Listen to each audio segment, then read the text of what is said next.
இப்போ நம்ம பார்க்க போகிற stock Aadhaar housing finance company. இது ஒரு ஹவுசிங் ஃபினான்ஸ் கம்பெனி. இது 23 செப்டம்பர்லேருந்து நவம்பர் 27 வரைக்கும் தொடர்ந்து டவுன் ட்ரெண்டில் வந்துட்டு 395 அப்படிங்கிற லோவை தொட்டுட்டு மறுபடியும் பவுன்ஸ் பேக் ஆகிருக்கு.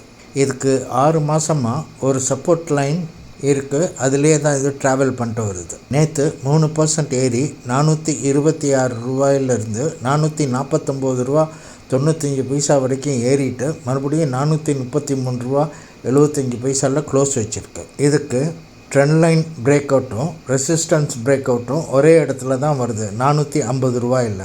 ஸோ எப்போ இது 450 தாண்டி க்ளோஸ் வைக்குதோ அப்போ பை பண்ணலாம். இதோட டார்கெட் 495 ரூபா. கேர்ஃபுல், 476.50 ஒரு ரெசிஸ்டன்ஸ் இருக்குது.